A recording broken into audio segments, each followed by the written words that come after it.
আসসালামু আলাইকুম সবাইকে, কেমন আছেন? আশা করি ভালো আছেন। ঈদের পরবর্তীতে অনেক বড় একটি গ্যাপ পড়ে গিয়েছে, আপনাদের কোনো ভিডিও দেওয়া হয়নি। তো সেজন্য ক্ষমা চেয়ে নিচ্ছি। আসলে আমরা বিভিন্ন কাজে ব্যস্ত ছিলাম। যেটাই হোক, আমরা আবার নিয়মিত হচ্ছি।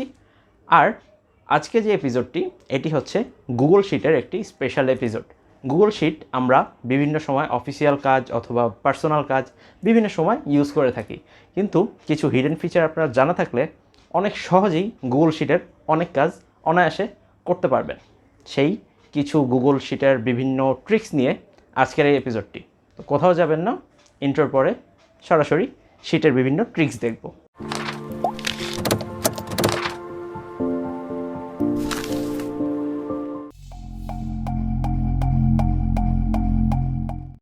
প্রথমেই যে ট্রিক্সটি নিয়ে কথা বলবো সেটি হচ্ছে রো এর অবস্থান পরিবর্তন।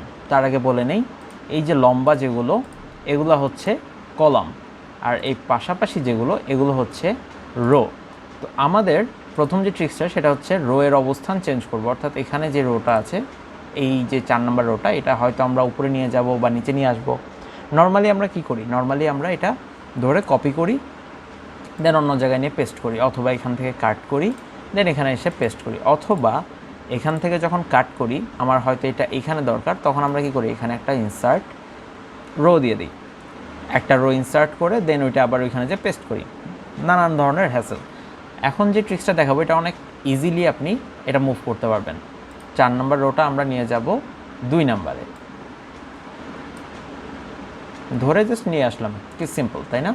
আবার বলি, ফার্স্টে মার্ক করতে হবে, রোটা মার্ক করে আপনি এটা টান দিয়ে যেখানে নিয়ে যাবেন সেখানে কিন্তু এটা মুভ হয়ে যাবে এবং বাকিগুলো অটোমেটিক্যালি অর্গানাইজ হয়ে যাবে। যেমন দেখেন, আবার নিয়ে যাই, 14 নম্বর থেকে এটা আমি 1 নম্বরে নিয়ে গেলাম, এখানে নিয়ে আসলাম। এখন দেখেন অটোমেটিক্যালি এগুলো নিচে নেমে গেছে এবং অর্গানাইজ হয়ে গেছে। মাঝখান থেকেও যদি আমি নেই তাহলেও কিন্তু দেখেন এই দুটা অর্গানাইজ হয়ে গেছে, অর্থাৎ মাঝখানে কোনো ব্ল্যাঙ্ক রো নেই। দারুণ ব্যাপার, তাই না?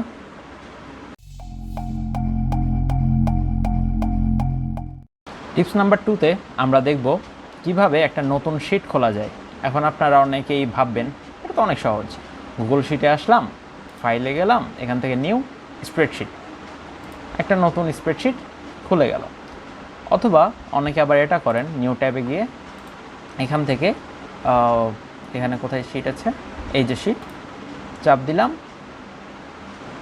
আসলো, তারপর ব্ল্যাঙ্ক, মানে একটা ব্ল্যাঙ্ক শিট খুলতে আমাদের কতগুলো ক্লিক করা লাগলো, রাইট? এত কিন্তু কিছু করা লাগে না। আমরা যদি সিম্পলি শিটস ডট নিউ লিখি তাহলেই কিন্তু নতুন একটা স্প্রেডশিট ওপেন হয়ে যায়।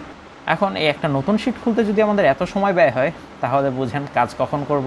So simple tricks, shits dot new. এখন যে ট্রিক্সটি নিয়ে কথা বলবো সেটি হচ্ছে কন্টেন্ট এর সাইজ অনুযায়ী কলাম অ্যাডজাস্ট করা। যেমন দেখেন, এখানে এই সেলে কিন্তু আমি 3টা ওয়ার্ড লিখেছি যা যথেষ্ট বড়, কিন্তু ক্রিয়েটিং লেখাটা অন্য সেলে চলে আসছে।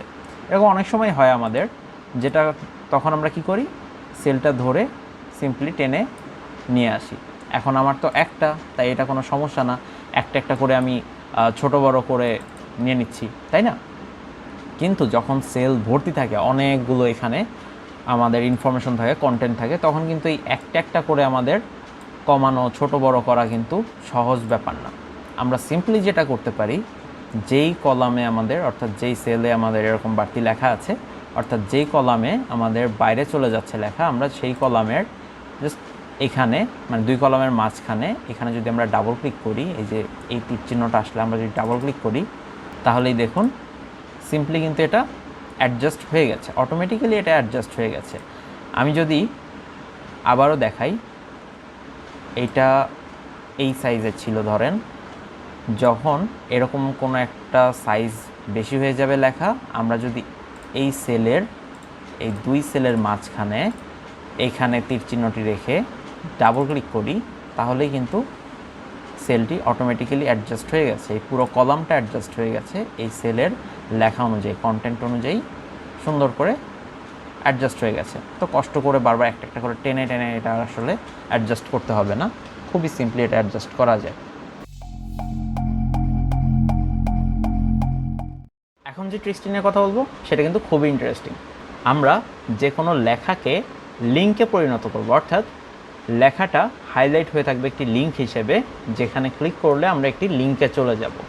যেমন এখানে লেখা আছে প্রযুক্তি কথন, আমরা এখানে আমাদের ইউটিউব চ্যানেলের লিঙ্কটি দিয়ে দিব। এখন কিন্তু এখানে ক্লিক করলে বা কোনো কিছুই হাইলাইট হচ্ছে না। আমরা এখানে এটা মার্ক করব, পুরোটা মার্ক করলাম। এখন আমরা প্রেস করব Ctrl+K, নতুন একটি ট্যাব ওপেন হয়েছে। আবারও বলছি Ctrl+K। এখন দেখেন এখানে লেখা আছে টেক্সট, এখানে লেখা আছে লিঙ্ক। আমরা যদি এখানে লিঙ্কটা দিয়ে দিই, আমাদের ইউটিউব চলে আসছে, যদিও আমরা আগেও লিখেছিলাম, তাই আপনি চাইলে যে কোনো লিঙ্ক কপি করে এখানে পেস্ট করতে পারেন। অ্যাপ্লাই করে দিলাম। এখন দেখেন এইটা কিন্তু একটা লিঙ্ক হয়ে গেছে। এখানে আমরা যখন মাউস নিচ্ছি লিঙ্কটা চলে আসছে।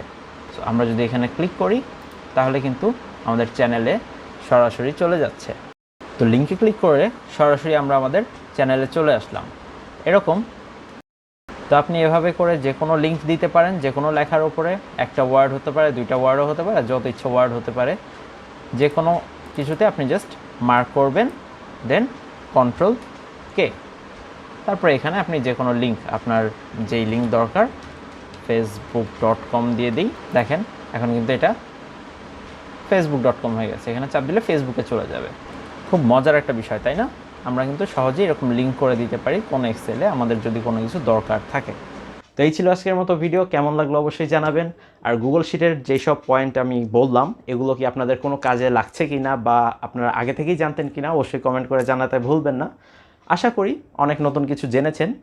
আর সাবস্ক্রাইব করে পাশে থাকবেন, এরকম নতুন আরও অনেক কিছু আপনারা জানতে পারবেন। তো ভালো থাকুন, সুস্থ থাকুন। আমরা আসলে যেসব সিচুয়েশনের মধ্যে দিয়ে যাচ্ছি, অনেক কঠিন একটা সময়। তো বাসায় থাকুন যতটা সম্ভব, মাস্ক পরুন বাইরে গেলে, আর যতটুকু সাবধান থাকা যায় থাকবেন। ভালো থাকবেন, সুস্থ থাকবেন।